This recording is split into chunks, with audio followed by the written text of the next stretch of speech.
Sebentar lagi Bapak Ibu, hadis Nabi yang menyebutkan tentang, ini hadisnya Sahih Imam Bukhari, bisa Bapak Ibu dapatkan di kitab Al-Adabul Mufrad.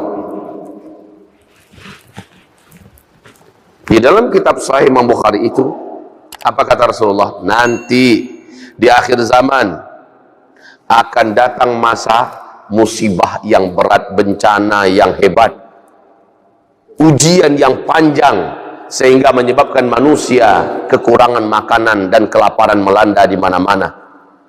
Dan ini akan berakibat tetangga akan tega memaksa tetangganya yang lain menyerahkan makanannya sampai membunuh tetangganya itu demi sepotong roti makanan. Ini sudah diberitakan di skala berita dunia, wahai Bapak Ibu. Dalam waktu yang tak lama lagi kita semua akan mengalami kelangkaan makanan. Biji-bijian gagal.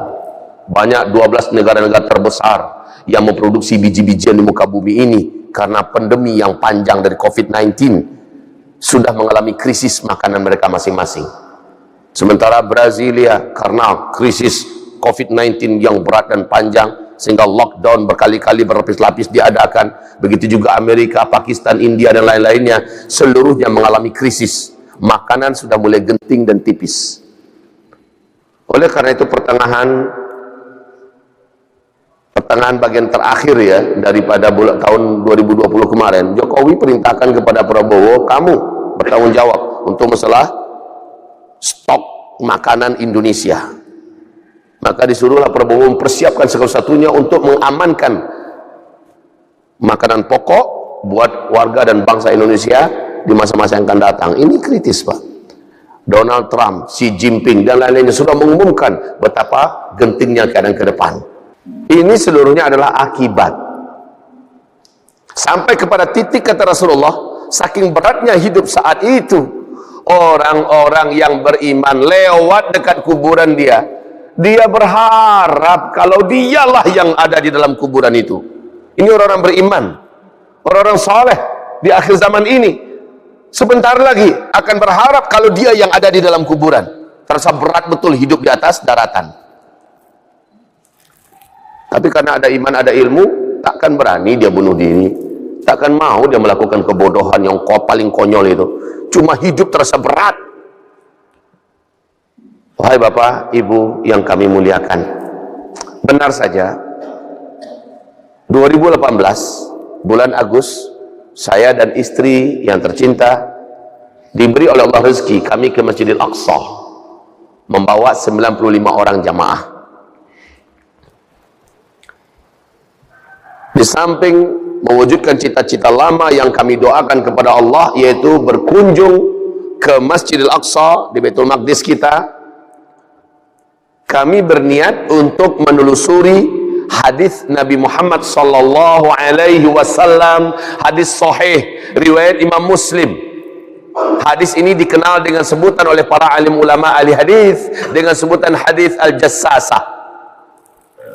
Hadis ini diceritakan oleh Fatimah binti Qais. Lakon dalam cerita ini adalah Rasulullah dan Tamim ad-Dari. Di situ diceritakan Dajjal sedang terikat dengan belenggu yang sangat berat dan besar, belenggu dari rantai yang berat dan besar. Kakinya, tangannya, lehernya tergeletak di lantai di sebuah kuil tua di tengah pulau laut Yaman. Si Dajjal bertanya tentang negeri Arab. Kemudian Dajjal berkata, saya nanti akan dilepaskan dengan 3 tanda. Kalau 3 tanda ini sudah terjadi, saat itu berarti saya sudah bebas dan lepas dari ikatan ini.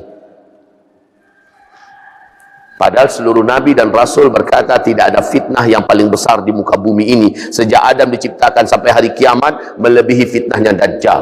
Ma baina khalqi Adam ila qiyamis sa'ah fitnah akbar minad Dajjal. Belum ada fitnah yang lebih berat, lebih besar, lebih dahsyat, lebih hebat sejak Adam diciptakan sampai hari kiamat melebihi fitnahnya Dajjal. Maka ratusan ribu nabi dan rasul yang Allah utus ke muka bumi, seluruh mereka pasti mewanti-wanti umatnya bahayanya Dajjal ini. Dan Dajjal sosok laki-laki, satu orang cuma, tidak boleh diartikan yang lain-lain. Karena dalam hadis sahih riwayat Imam Muslim tadi, hadis Al-Jassasah ini, terang-terangan dia sedang terikat dengan rantai. Jadi jangan diartikan macam-macam. Nabi pun menyebutkan rambutnya macam mana, matanya seperti apa, alisnya bagaimana, mukanya bagaimana, hidungnya, bibirnya, warna kulitnya bagaimana, tingginya berapa, cara berjalan bagaimana. Jadi nggak boleh diartikan macam-macam Dajjal itu. Diartikan PBB itulah Dajjal, Amerika adalah Dajjal, sembarangan. Dajjal itu ya orang, satu orang, laki-laki. Dan dia terikat waktu Nabi masih hidup dulu. Dan dia bercerita tentang tanda-tanda dia dilepaskan oleh Allah bila sudah terjadi 3 tanda alam serentak. Dan Masya Allah, 3 tanda alam itu letaknya di Palestina ketiga-tiganya. Pertama, Danau Tiberias. Kedua, sumber air, mata air Zuhar. Ketiga, kebun kurma di Baisan. Ini berdekatan tempatnya yang 3 ini. Dan ini kami kunjungi kaum muslimin. Nanti saya hubungkan ada apa dengan bencana, petaka, musibah, dan sebentar lagi akan terjadi yang lebih berat dengan lepasnya Dajjal. Saya akan ceritakan sebentar lagi kaum muslimin. Wahai hamba-hamba Allah yang kami muliakan, di situ Dajjal bertanya, Danau Tiberias masih banyak airnya atau sudah susut? Dijawab, sekarang ini masih, kata Tamim Ad-Dari. Kemudian ditanya juga, mata air Zuhar masih keluar airnya atau sudah berhenti keluar? Tamim Ad-Dari menjawab, sekarang ini banyak airnya. Keluar penduduknya hidup, maka bergantung hidupnya dari mata air itu, dan mereka bercocok tanam dari mata air itu. Juga ditanya tentang kebun kurma di Baisan, kurmanya masih berbuah atau udah berhenti berbuah? Maka dijawab, sekarang buahnya banyak, lebat. Apa kata si Dajjal? Lihat saja. Kalau air Danau Tiberias sudah susut, mata air Zuhar sudah tidak lagi berair, dan kebun kurma di Baisan sudah tidak lagi berbuah, tandanya saya sudah lepas dan bebas.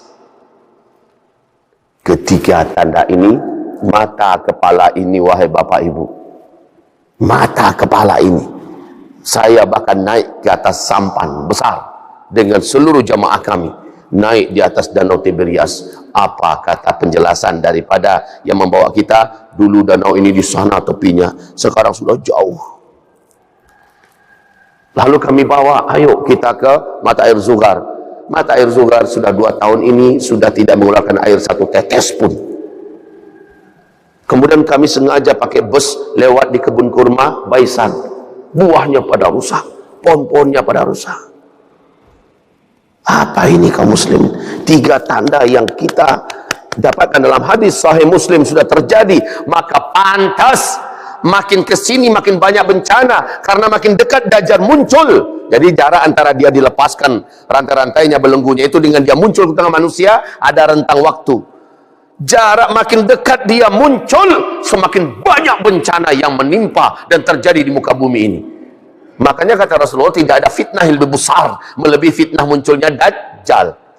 Belum lagi Dajjalnya hadir, baru akan muncul hawa negatif yang dibawa oleh kehadiran Dajjal ini, menyebabkan banyak kejadian-kejadian yang paling buruk terjadi di muka bumi. Kejadian alam, manusia semakin brutal, kehidupan yang semakin carut marut, morat marit, dan sebagainya. Wahai hamba-hamba Allah, maka Nabi mengatakan, isbiru fa innahu la ya'ti 'alan nasi zaman illa alladhi ba'dahu syarrun minhu hatta talqaw rabbakum.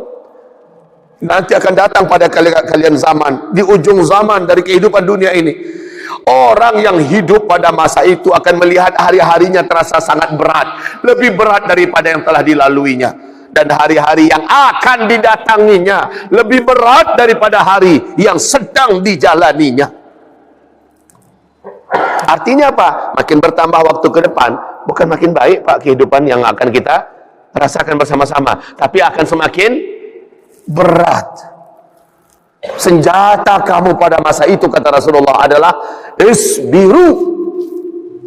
Tetaplah kamu bersabar. Teruslah kamu bersabar. Teruslah bersabar. Ibadah Allah yang kami muliakan. Sabar itu artinya apa? Arti sabar itu adalah bertahanlah kamu di atas kebaikan.